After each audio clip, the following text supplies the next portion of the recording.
Oke, baik. Kita lanjut di yang kedua ya, part 2. Nah, ini sama aja sih. Mhm. Model EDI. EDI tadi sebenarnya sudah disinggung di part pertama juga. Ini ada 5 tahap ya, analisis, design, develop, implementation, and evaluation. Nah, kemudian langkah yang pertama itu analisis, yaitu suatu proses mendefinisikan apa yang akan dipelajari oleh peserta belajar, yaitu melakukan needs assessment, analisis kebutuhan. Kemudian identifikasi masalah kebutuhan dan melakukan analisis tugas, tes analisis. Nah, di dalam outputnya nanti yang kita hasilkan adalah berupa karakteristik atau profil calon peserta belajar, identifikasi kesenjangan, identifikasi kebutuhan dan analisis tugas yang dibutuhkan di dalam suatu penelitian R&D ini. Nah, ini adalah analisis kinerja. Seperti ini contohnya. Untuk mengetahui klarifikasi apakah masalah kinerja itu dihadapi atau menemukan solusi. Itu contohnya inilah. Oke. Kemudian selanjutnya adalah analisis kebutuhan. Ya, ini diperlukan untuk menentukan kemampuan atau kompetensi yang perlu dipelajari siswa untuk meningkatkan kinerja atau prestasi belajar. Nah, hal ini dapat dilakukan apabila program pembelajaran dianggap sebagai solusi dari masalah-masalah yang sedang dihadapi. Nah, dua pertanyaan kunci ya di dalam analisis ini, apakah tujuan pembelajaran yang telah ditentukan dibutuhkan oleh siswa? Apakah tujuan pembelajaran yang telah ditentukan dicapai atau belum? Butuh atau sudah dicapai ya? Ini sebagai arah dari muara solusinya nanti. Nah, ini contohnya ya, bagaimana karakteristik siswa yang akan mengikuti program pembelajaran. Ini learning analysis. Kemudian pengetahuan dan keterampilan seperti apa yang telah dimiliki oleh siswa. Prerequisite skills. Kemampuan atau kompetensi apa yang perlu dimiliki oleh siswa. Task atau goal analysis. Kemudian apa indikator atau kinerja keberhasilan. Evaluation and assessment. Kondisi apa yang diperlukan oleh siswa agar dapat memperlihatkan kompetensi yang telah dipelajari. Foundational analysis. Ini desain. Tahap kedua. Desain. Analyze. Desain. Nah, di desain, oke, ya kita itu harus merumuskan tujuan pembelajaran yang smart, specific, measurable, applicable, and realistic. Ya, semar. Kemudian menyusun tes di mana tes tersebut harus didasarkan pada tujuan. Kemudian strategi pembelajaran yang tepat harusnya seperti apa untuk mencapai tujuan tersebut. Nah, sumber-sumber pendukung lain ini semisal sumber belajar yang relevan, lingkungan belajar yang seperti apa seharusnya dan lain-lain. Jadi ya pembelajaran itu ideal itu seperti apa sebenarnya harapannya. Kemudian develop atau pengembangan. Nah, ini mewujudkan dari blueprint ini ya, blueprint yang ada di sini. Ya, akhirnya dikembangkan lah ya. Jika perlu software, itu perlu. Misalnya perlu software ya kalian buatlah software multimedia. Nah, ini produk-produk pengembangan ini juga menarik sebenarnya. Tidak hanya hard tapi soft juga bisa.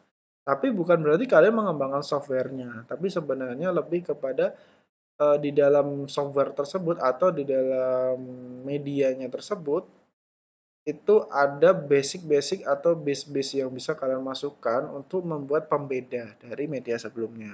Makanya disebut pengembangannya. Kemudian begitu pula halnya dengan lingkungan belajar yang lain akan mendukung proses pembelajaran yang semuanya harus disiapkan dalam tahap ini. Nah, langkah penting dalam pembelajaran ini ya di sini ini ada evaluasinya ya di dalam tapi evaluasi dari development, beda dengan evaluasi yang dimaksud di IE-nya tadi nanti. Implementation atau implementasi. Nah, tahap ini semua yang telah dikembangkan produknya ini bisa digunakan untuk pembelajaran atau diimplementasikan di lapangan ya. Jadi disesuaikan dengan skenario atau desain awal di dalam penelitian. Kemudian evaluasi.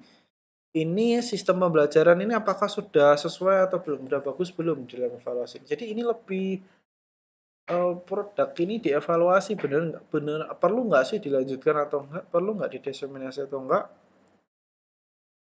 atau seperti apa produk ini, apa ada masih ada kurangnya, nah, seperti itu ya. Tapi biasanya di produk ini nggak perlu sampai diketahui kurangnya itu nggak perlu. Biasanya dievaluasi mana, apa ya istilahnya, bagaimana sih pembelajarannya dengan produk ini, gitu. Atau produk ini sampai apa dia nih.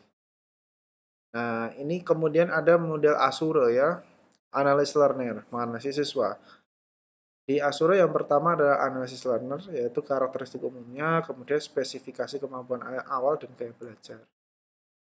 Nah, kemudian di dalam Asura atau state objektifnya, perumusan tujuan itu ada ABCD.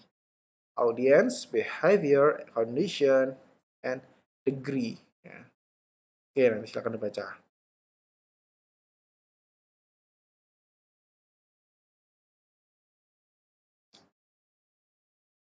Nah, kemudian klasifikasi tujuan kognitif, afektif, psikomotor, interpersonal, kemampuan perbedaan individu berkaitan dengan kemampuan individu dalam menuntaskan atau memahami sebuah materi yang diberikan. Nah, ini adalah metode atau media dan material yang digunakan ya. Misalnya, pemilihan metode instruksional ini sangat menentukan kondisi dari siswa. Jadi, metode apa yang kalian gunakan, yang kalian integrasikan ini penting.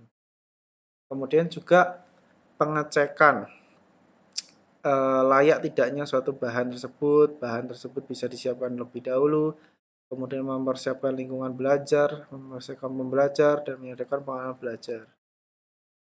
Nah, ada require learner participation. Ini mengaktifkan dari pembelajaran. Ya, tadi ada behaviors, kognitif, konstruksi, and sosial. Ya, behavior ini apa? Ada tanggapan atau respon yang dari pengajar dengan menguatkan stimulus dari pembelajar. Kognitif, ini informasi yang diterima dapat memperkaya mentalnya. Konstruktivis, ini untuk pengetahuannya bertahan lama karena ada proses berpikir di situ. Kemudian sosial, feedback atau tanggapan yang diberikan pengajar atau teman dalam proses pembelajaran. Jadi misalnya ya ada feedback, misalnya saya ini terlalu banyak ngomong, kurang ngasih kesempatan kalian bicara. Nah, itu sebagai feedback, oh mungkin diperbaiki bahwa mungkin lebih interaktif diajak ngobrol mahasiswanya atau sebagainya. Seperti itu feedback. Ya. Kemudian evaluate and review. Evaluasi dan mereview adalah hal yang lazim dilakukan untuk melihat seberapa jauh media dan teknologi kalian telah mencapai tujuan yang telah ditetapkan.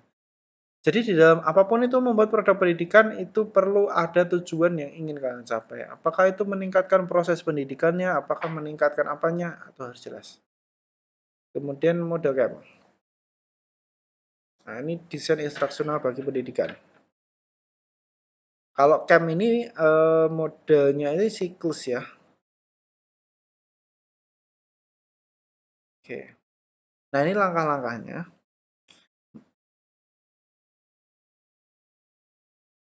Oke, langkah-langkahnya ini adalah menentukan tujuan atau daftar topik, kemudian menganalisis karakteristik pelajar, menetapkan tujuan pembelajaran, menentukan isi materi pembelajaran, kemudian mengembangkan pra penelitian. Kemudian ada selanjutnya itu aktivitas pembelajaran, mengkoordinir dan mengevaluasi pembelajaran siswa. Nah, oke, sekian ya untuk pertemuan R&D saya cukupkan. Saya ucapkan terima kasih. Assalamualaikum warahmatullahi wabarakatuh.